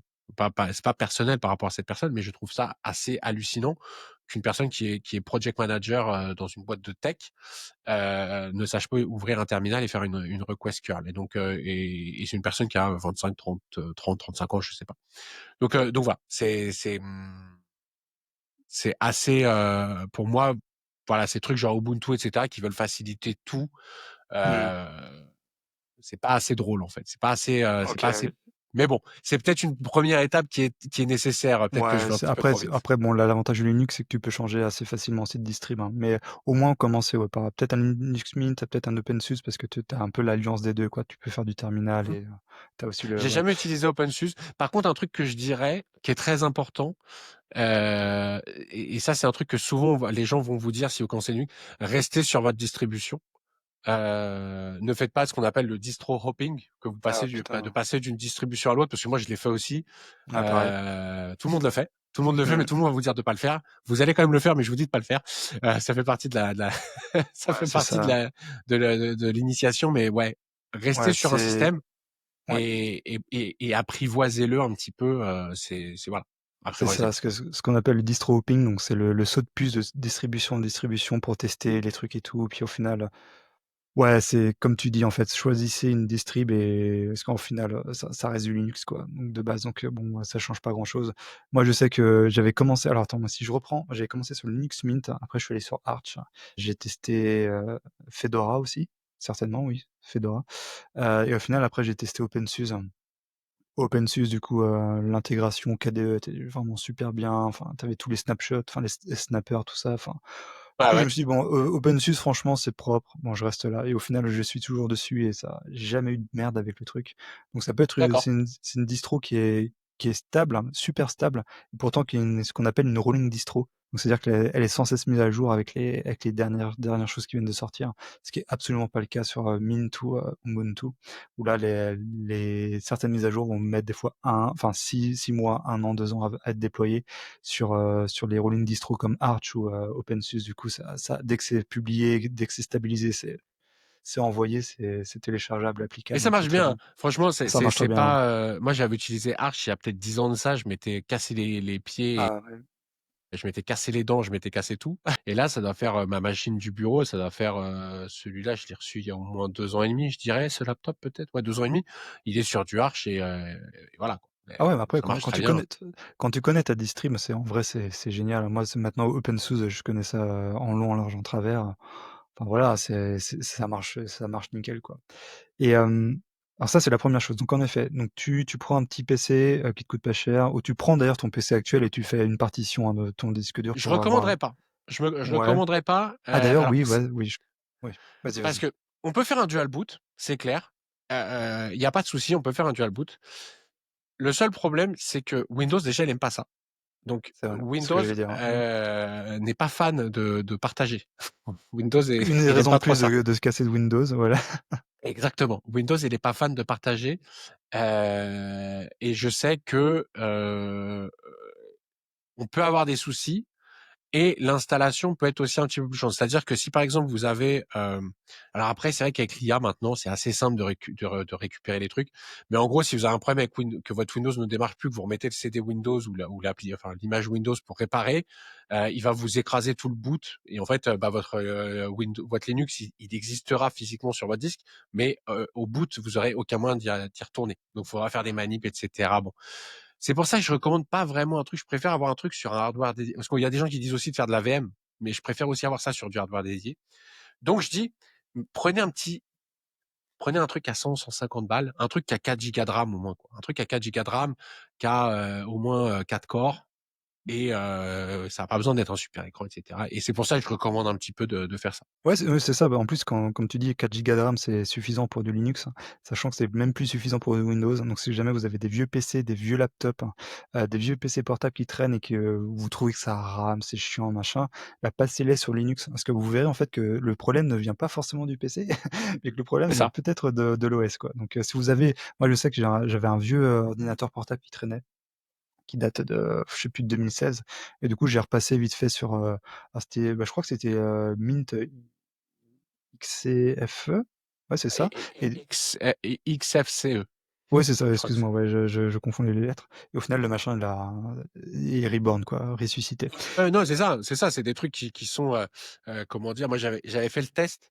Alors, il y a un YouTuber, il est à moitié, c'est un peu le fou du bus, sur le YouTube anglais, enfin le YouTube américain. C'est, comment il s'appelle? C'est non, Matt Smith? Non, je me rappelle plus comment il s'appelle. Matt Smith? Non? Non, c'est pas Matt Smith. Ah putain, je me rappelle plus comment il s'appelle ce fou. Luke Smith. Luke Smith, YouTube. Alors, ce mec-là, allez sur le channel de Luke Smith, donc Luke, Luke, et Smith et XYZ. Et alors ce mec-là, il fait des tutos Arch Linux, où en fait il installe même pas de, enfin il installe tous les programmes qui s'appellent Suckless. Donc en fait c'est des c'est des programmes qui sont faits pour être moins nuls, mais en fait c'est des programmes où il n'y a pas d'interface, c'est que du terminal, Mmh. etc. Et donc comment dire, j'avais acheté un PC pour tenter ces scripts, etc. Et c'est assez drôle à mettre en place. Et comment dire, bon, ça c'est du Linux très avancé, mais par contre, tu pouvais faire ça tourner sur limite sur un sur ton frigo, ou sur des trucs vraiment pas puissants. Et en fait, tu avais un système qui était super réactif parce que voilà, le système Mmh. tournait sur 300 mégas de RAM, je crois, un truc comme ça. Au startup, Ouais. je consommais 300 mégas. Donc, t'imagines le truc. Mais mais ouais, faites revivre un vieux hardware. Faites revivre un Ouais, vieux hardware c'est avec du juste pour Linux, tester, c'est juste pour génial. tester. Ouais. Ouais, juste pour tester. Donc faites ça. Donc vous prenez un PC, vous en achetez un nouveau, vous mettez un Linux dessus, peu importe la distribution, hein, même si Arch, je conseille pas forcément de prime abord. Ou sinon, prenez un spin de Arch, vous prenez un CatchyOS ou EndeavourOS, ce genre de choses où c'est un Exactement, peu plus ça peut être une des solutions, ouais, tout à pour fait. ensuite passer sur Arch, tout à fait. Voilà. Après, vous avez votre distribution Linux qui est installée. Donc là, vous arrivez sur un univers du bureau qui est totalement différent. Sur les univers du bureau, vous en avez plein qui existent. Je conseille KDE, comme ça, voilà, vous prenez pas la tête. Prenez KDE. Et après, donc, vous arrivez sur Linux. Est-ce que du coup, tous les problèmes de souveraineté et de liberté individuelle sont réglés? Non, parce que si vous installez Google, enfin, je sais même pas si tu peux installer Chrome, j'espère pas quand même sur Linux, mais installez quand même Si, en si, tu peux voilà. installer même du dgoogle, je crois, il y a des trucs, si, tu peux installer quand même. D'accord. Donc installer quand même des logiciels open source, pour voilà, que ce soit un peu carré quand même de base, qu'on reste un peu dans le même ethos, hein. Pour, de toute façon pour tout ce qui est navigateur internet, bon c'est là où vous allez laisser vos traces le plus souvent. Prenez par exemple Firefox. Prenez Firefox tout simplement et vous ajoutez, bah, les petits plugins, qui vont bien, Adblock, Origin, ce genre de choses. Ou sinon ce que vous prenez un fork de Firefox, hein, comme, LibreWolf ou ce genre de choses, ou ArkenFox, comme ça, qui sont en fait des versions un peu plus sécurisées de Firefox. Après, en Et là, général, votre distribution vient avec un Firefox, c'est forfait, ça, ouais, c'est exactement. assez courant. Et déjà, si vous êtes sur un nouveau PC avec une distribution Linux et un Firefox, déjà vous êtes franchement relativement bien si vous venez d'un Microsoft avec un Google Chrome. Donc là, franchement, vous avez fait un sacré boulot et déjà, rien que ça, franchement, certains peuvent même s'arrêter là, sur leurs activités, pures, logicielles, ça peut être suffisant et après il s'agit de pas faire le con sur, internet à laisser des traces à droite à gauche, mais ça c'est plus, l'utilisateur, hein. Nous, on pourra pas vous apprendre à être débile ou à ne pas l'être, hein. Ça ça vous l'êtes ou pas, mais voilà, déjà, si vous avez cette base-là et après il y a tout l'univers de l'open source qui s'ouvre à vous. Donc vous avez LibreOffice, vous avez OnlyOffice si vous voulez faire du traitement de texte, vous avez plein de choses, Après, heu moi, ce que je recommande vraiment à tout le monde de faire quand vous êtes sur Linux, c'est de vous familiariser autant que vous pouvez avec le terminal. Je suis pas du tout un expert du terminal, je double check mes commandes, et cetera. Enfin, je suis pas une bible, vraiment, alors Mmh. loin de là, loin de là. Mais apprenez la base, de Bash. Apprenez la base de comment on se sert d'un terminal, comment vous allez dans un dossier, comment vous sortez d'un dossier, comment on crée un fichier, comment on supprime un fichier, comment on fait pour exécuter un fichier, etc. Parce qu'en fait, vous allez vous rendre compte que quand vous êtes sur Linux, et moi c'est un truc qui me manque terriblement quand je suis sur du Windows, c'est toute la partie en fait, logiciel libre, GitHub, projet en fait qu'on peut installer sur un Linux en l'espace de quelques secondes. Mmh. Parce que pour que les gens comprennent bien quand on utilise Linux, on va on tape une commande, par exemple, pour télécharger Firefox, on va taper une commande sur son terminal pour installer Firefox, ou on va aller le chercher dans un App Store, mais faites pas ça. On va taper un truc et puis on va voir Firefox qui va se télécharger, s'installer pour nous. Enfin, c'est très rapide. Il n'y a pas besoin d'aller sur un site web, cliquer sur download, passer par les pubs, etc., etc. C'est beaucoup plus simple.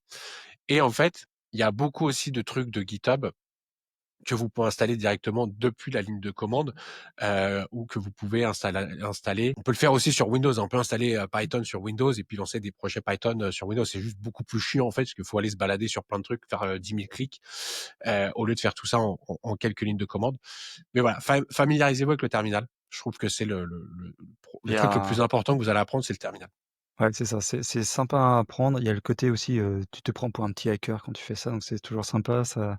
Non, puis il y a comme tu dis, c'est le terminal, c'est sympa parce que c'est très fluide, hein, c'est extrêmement rapide, hein. Ça te permet d'installer les programmes, de les désinstaller, ça te permet de créer des fichiers, ça te permet de tu peux même, éteindre ton PC via le terminal. Enfin, tu peux tout faire en fait, via ça, donc c'est vraiment super intéressant.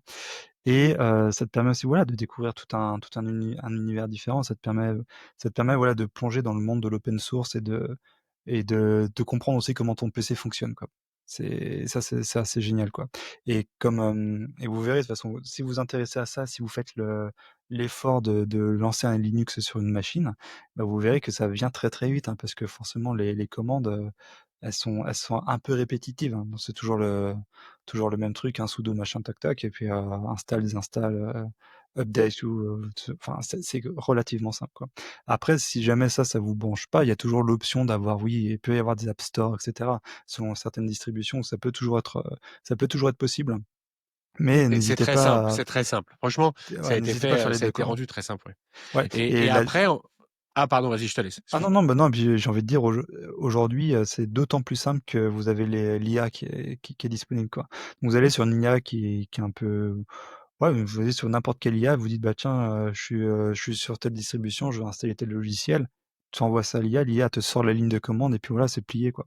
Il y a même plus besoin d'aller sur les wikis, sur les forums, il y a plus besoin de en vrai, l'IA vous solutionne tout et ça, on s'en rend pas compte, mais c'est un multiplicateur de productivité, sur Linux qui est juste hallucinant, quoi. C'est juste hallucinant. Ouais, et tu as maintenant tu as beaucoup de distributions, pour du serveur, et cetera, où en fait, toute la configuration du Linux va se faire sur un fichier de pas de programmation, qui ça va être enfin un fichier de configuration, pardon. Et en fait, si vous donnez ça le fichier de configuration, vous pouvez demander à ChatGPT de vous l'écrire, et cetera.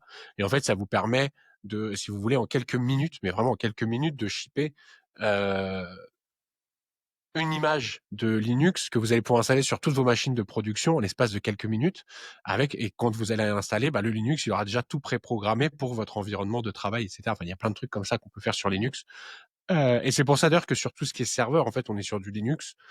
Et hem, encore une fois, sans être expert, familiarisez-vous avec ce genre d'application parce que vous allez vous rendre compte qu'en fait, bah, si vous êtes sur Linux, ça devient très, très simple en fait de lancer, votre propre modèle, votre propre ChatGPT sur votre ordinateur, quoi. Moi, j'ai mon propre ordinateur avec un mon pro alors j'ai pas un grand GPU, j'ai pas beaucoup de mémoire et cetera, donc c'est pas forcément très, très utilisable, j'utilise pas beaucoup. Mais, j'ai un LLM sur mon ordinateur qui tourne en local. Donc typiquement, si je veux lui demander des trucs, il y a jamais personne qui pourra savoir ce que j'ai demandé à mon LLM. Alors après, vous Ouais, bien pouvez vous sûr. dire le c'est pas très utile parce que j'ai pas beaucoup de mémoire. Mais c'est des choses qui sont possibles et je vais pas vous mentir, il y a des on peut acheter maintenant des mini PC avec, 96, gigas de RAM à 2 000 € à peu près.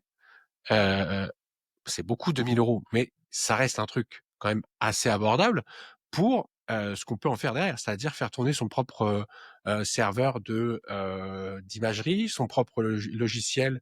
Moi, j'ai tout mon back-end, de tous mes services là que je mets en ligne en ce moment qui tournent sur, ce qu'on appelle N8N. Donc tous mes services, c'est un truc de workflow et cetera. Mmh. Ça tourne tout en local chez moi. Et si j'ai pu installer tout ça, c'est parce que, je suis familiarisé avec l'environnement Linux. Si on n'a pas ces bases-là, demain, moi, je suis incapable de le faire ou incapable d'avoir l'idée de comprendre comment ça marche et cetera. Donc Linux va quand même vous donner, pour moi, des bases en informatique, qui vont en fait vous permettre, voilà, de faire des choses que vous n'auriez pas pensé possible avant et en plus, quand on commence à coupler ça avec l'IA, on a l'impression, ouais, d'être devenu un hacker en quelques minutes, quoi. C'est assez C'est, puissant, quoi. c'est assez impressionnant, ouais, comment tu peux, ouais, démultiplier ta sou ouais, ta liberté, ta productivité comme ça, en fait, assez facilement avec Linux. Moi, je sais qu'il y a aussi, parce que forcément quand on parle aussi de bouger, bah, c'est: «Oui, mais comment est-ce que je fais si j'ai pas Photoshop, si j'ai pas Adobe, pour les PDF, si j'ai pas Microsoft Office?» et cetera. Donc, c'est ça aussi important de vous dire que toutes il y a des alternatives open source, hein, pour toutes ces propositions-là. LibreOffice ou LibreOffice pour, Microsoft Office. Vous remplacez, le PDF, de toute façon, il y a plein. Je sais que sur KDE, du coup, c'est Okular, hein, Là, fonctionne oui, très, tout à très fait. bien. Fonctionne très, très bien. Vous avez aussi, GIMP, hein, si vous voulez faire du traitement d'image, ça marche très, très bien aussi. Enfin, il y a A plein de choses. après, ce que je pense, c'est que si, par exemple, vous avez un truc qui est vraiment en hard no, non, moi je peux pas me passer de Photoshop, j'ai mis 10 ans à avoir mon niveau sur Photoshop, Mmh. je veux pas m'amuser, j'ai la suite et cetera. OK, faites une VM sur votre Linux, quoi. Moi j'ai Ouais, faut oh putain, j'arrive pas. Faut mettre des compartimenter, compartiments, ouais. compartimenter, voilà, entre l'anglais, l'espagnol et le français, des fois je me perds. Faut compartimenter votre votre espace de travail, en fait. Et c'est-à-dire que si vraiment vous pouvez pas vous passer d'un truc et je le comprends parce que, bah, il y a des ouais, voilà, ton boulot va dire: «Non, non, moi, faut que tu te connectes avec tel truc et cetera». Bon, pas de souci. Mettez ça dans une VM et sur cette VM, vous avez Windows et vous faites que ça. C'est une machine virtuelle en VM, pardon. Vous installez une instance de Windows sur votre ordinateur, vous lui donnez assez de RAM, assez de puissance et cetera pour qu'il puisse, travailler comme il faut et puis quand vous avez fini, vous éteignez la VM et puis vous repassez sur votre Linux et vous utilisez que des trucs, de petits malins, quoi. Et et ça vraiment, heu, pour moi, ça va vous donner dans les années à venir, une connaissance de l'informatique que vous n'avez pas aujourd'hui. Et je vous dis, on va arriver on arrive là à un point crucial où les intelligences artificielles vont être partout, commencent déjà à être partout et toutes ces solutions, vous pouvez les avoir localement. Et si vous les avez pas localement, vous allez encore plus avoir de dépendance avec les Google, avec les OpenAI, avec les Google, Gemini, les X et cetera et cetera et cetera. Moi, je recommande pas, parce que si demain, j'ai, comment dire, tout l'État français qui se met, contre moi, j'ai pas forcément envie qu'ils aillent réviser tout ce que j'ai fait en ChatGPT, tout ce que j'ai fait en création d'images et cetera, tout ce que j'ai dit sur internet, machin. Heu donc voilà, on prend toujours des risques, on n'est jamais anonyme, 100. On le voit bien, hein, même les mecs qui se font pécho sur le dark web, voilà, ils pensaient être anonymes, ils avaient pensé avoir tout fait, ils se font quand même pécho. Mais Bien sûr, faut pas s'offrir sur un plateau, quoi. exactement, et c'est exactement ça, tout à fait. C'est pas une solution miracle, mais c'est une solution, pertinente, et d'autant plus pertinente avec le monde qui s'annonce, quoi. Donc, il faut faire l'effort. Après, c'est un investissement qui vaut largement le coup, quoi. Ça, c'est il y a même pas photo, quoi. Et après, c'est vrai que la question, l'argument de: «Oui, mais je peux pas passer sur Linux parce que pour moi, tel ou tel logiciel,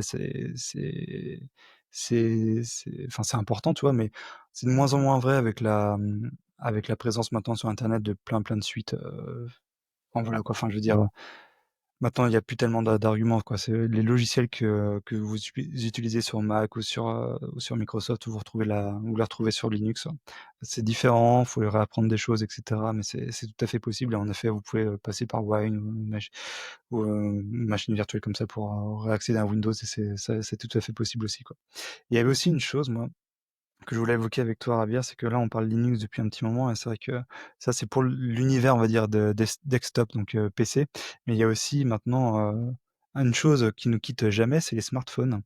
Et c'est moi aussi, je suis tombé un peu dans le rabbit hole. Alors, je suis tombé dans le rabbit hole Linux, après je suis tombé dans le rabbit hole, smartphone et du coup, je me suis dit: «Bah oui, mais Android, hein, c'est Google, ça fait chier et qu'est-ce qui peut, est-ce que ça existe?» Parce que moi, quand j'étais jeune, quand j'avais 18 ans, 17-18 ans, moi je m'amusais déjà à l'époque à flasher, mes téléphones, tu vois? À remplacer Faut les l'OS par router. des ouais, c'est ça, exactement, par des custom ROM et du coup, je me souvenais d'avoir fait ça, tu vois? Quand j'étais gamin, enfin jeune, tu vois? J'adorais ça et du coup, je me suis dit: «Bah ouais, tiens, hop, on va essayer de voir s'il y a la même chose qui existe pour les smartphones». Et oui, ça existe et ça, c'est quelque chose aussi que je voulais évoquer peut-être un peu en conclusion de cette discussion, c'est, ce qui est vrai, l'open source, ce qui est vrai pour les ordinateurs, c'est vrai aussi pour smartphone. Donc il y a plein de choses qui existent, hein. Vous avez GrapheneOS qui est peut-être l'OS le plus utilisé Plus justement complet, ouais. qui est plus complet, qui est vraiment respectueux de votre vie privée et tout et ça, si vous voulez vraiment pousser, à fond justement cette vie privée, cette sécurité, ce contrôle que vous avez sur vous-même, sur vos données et sur vos traces que vous laissez sur internet. Forcément, côté smartphone, il y a plein de choses qui existent et l'expérience utilisateur, elle est indiscernable d'Android, quoi. Donc il y a pas de Bah, c'était c'est les un mêmes grand sujet applications, tout ça. le smartphone, en fait. C'est même j'ai envie de dire, c'est plus grand que le desktop parce que je crois que si on devait compter à chacun de nous, 80 de mes recherches Google, ça doit passer sur le smartphone. 60 de mes tweets ou 90 de mes tweets, j'en ai aucune idée, ça va passer par le smartphone, et cetera. Donc, Ouais. c'est vrai que, heu, il y a beaucoup de gens, je pense que leur smartphone coûte beaucoup plus cher que leur ordinateur aussi, tu vois? Ils mettent, Ah 1 bien sûr, 500 hein. balles dans un iPhone, ils mettent pas 1 500 balles dans un PC de bureau, tu vois? Et c'est pas une critique, hein, c'est pas une critique, c'est juste c'est vraiment un constat. Bah, moi, mon smartphone ne coûte plus cher que mon PC, hein. Oui, oui, non, voilà, non, c'est ça, Mais c'est ça, c'est ça, c'est ça. Non, non, faut pas. C'est la réalité du jour. C'est que voilà, le smartphone est beaucoup plus utilisé que le desktop, et tout le monde, tous ceux qui font des analytics sur le web le savent bien. Hein. Quand tu regardes qui vient visiter ton site web, tu vois oui, que c'est du c'est smartphone, du quoi. c'est du smartphone. Donc ça, c'est très important. Moi, j'avoue que je l'ai pas fait encore. Je l'ai pas fait. Tu vu, j'ai la montre à Android, j'ai, le Samsung Android, et cetera. Donc, je te félicite. J'ai toujours un peu peur de je sais pas pourquoi sur ces devices un peu alors quand j'achète des nouveaux devices, c'est vrai que je les passe par ADB, je sais pas comment ça s'appelle, le truc ADB, tu sais, c'est pour, virer des programmes par la ligne de commande. C'est-à-dire que si Mmh. votre smartphone vous dit tu peux pas désinstaller LinkedIn, ou tu peux pas désinstaller LinkedIn euh, obligatoire ah sur un smartphone, ça fait mal ça. t'imagines Oh putain. une, Aïe. une sacrée description de l'enfer, hein. Et bah Ah tu oui. vois, Samsung a attends, je vais pas me mais en fait Samsung te crée automatiquement un desktop Oui, Microsoft, tu vois. Donc tu as ton d'accord, ouais. Microsoft qui est préinstallé sur Ouais, bien sûr, ouais. Et donc tu peux les désinstaller juste si tu vas par ADB. Donc je l'ai pas encore fait sur celui-là. Tu peux le mettre. En fait, tu le connectes à un Linux, et via la commande ADB, tu peux aller supprimer des trucs qu'en fait la surcouche Android ne te permet pas de virer. Même, enfin bref, une horreur, une horreur. Mais j'ai jamais fait le pas GrapheneOS, donc j'aimerais bien un peu ton retour, parce que c'est vrai qu'il y a beaucoup de choses qui font peur. Et je crois qu'en fait c'est pas trop le cas, ou en tout cas c'est plus le cas en 2025, Non, quoi. c'est franchement, toi, moi, pour avoir flashé des anciens smartphones, mais vraiment à l'époque, c'était vraiment enfin, c'est pas à l'arrache, mais c'était C'est à l'arrache, compliqué. hein.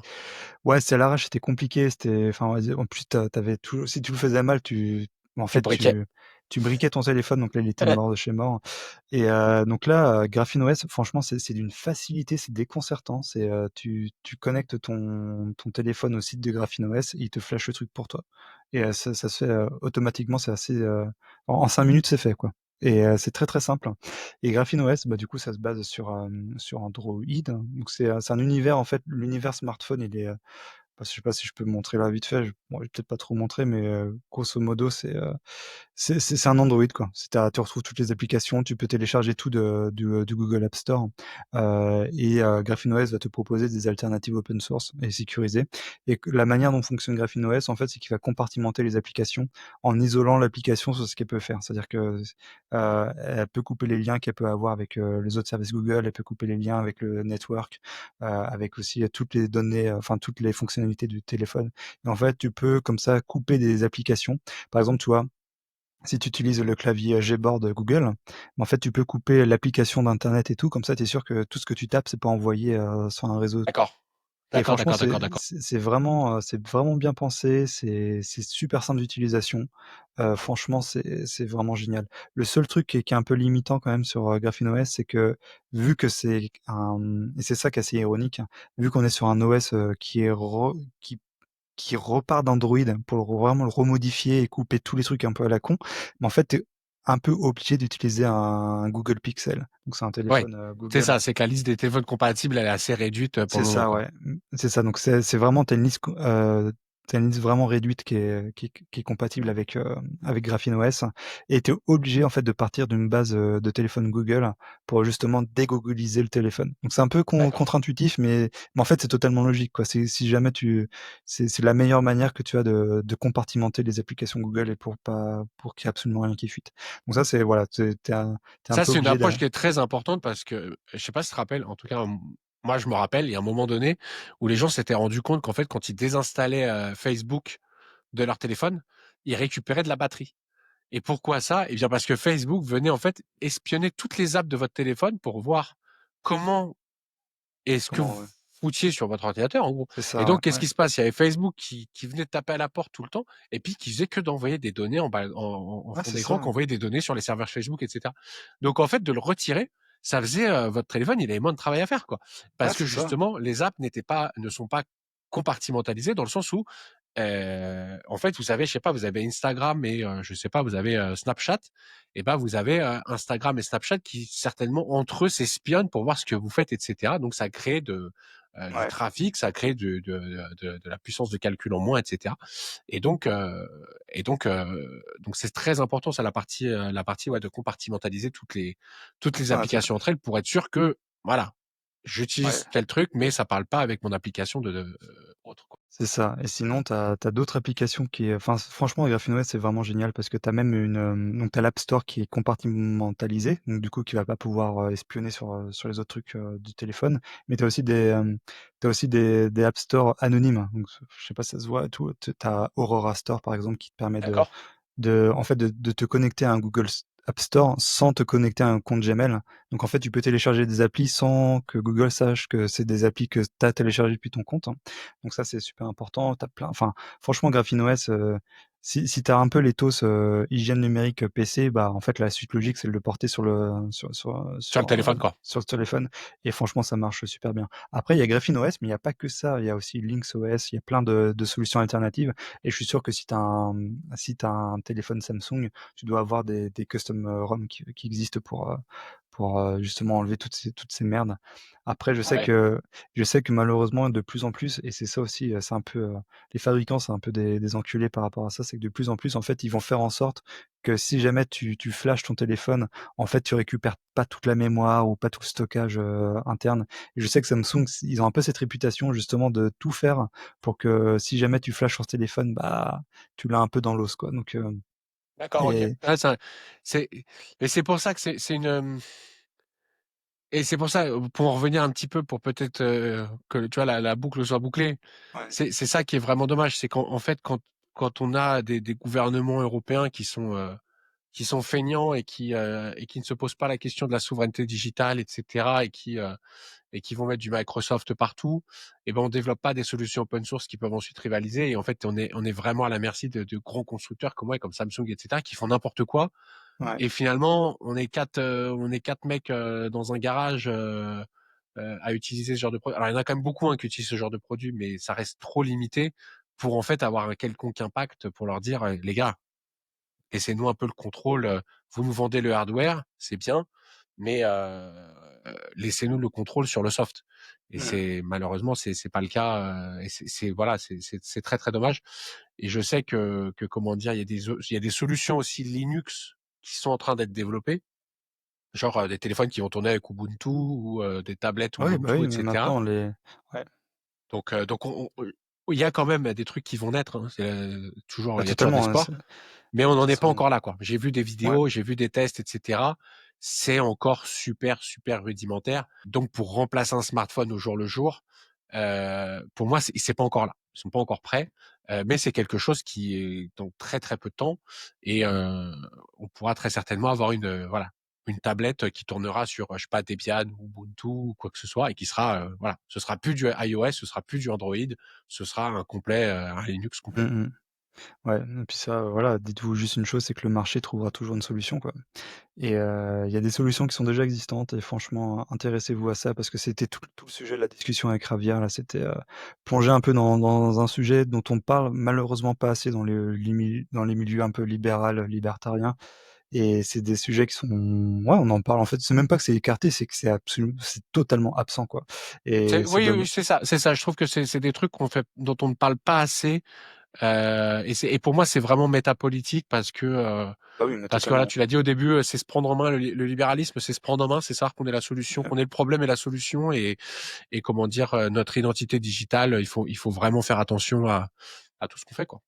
Exactement, ce beau mot de la fin et vraiment intéressez-vous à ça et passez dans la pratique. On quitte un peu la théorie, passez dans la pratique, soyez souverains et vous êtes aujourd'hui, dans le monde dans lequel on vit, c'est un monde digital et forcément la souveraineté, elle est pas uniquement physique, politique et philosophique, hein. Elle est aussi digitale et faites le pas parce que tout ce que vous allez apprendre en découvrant Linux, en découvrant ça, bah, c'est de la bonne connaissance. C'est-à-dire c'est de la connaissance qui vous servira de manière certaine demain et sinon, bah, vous restez sur Microsoft, et vous acceptez que votre écran soit pris en capture d'écran toutes les 10 secondes. Puis voilà, avec tout ce que ça implique, Ça quoi. donne envie.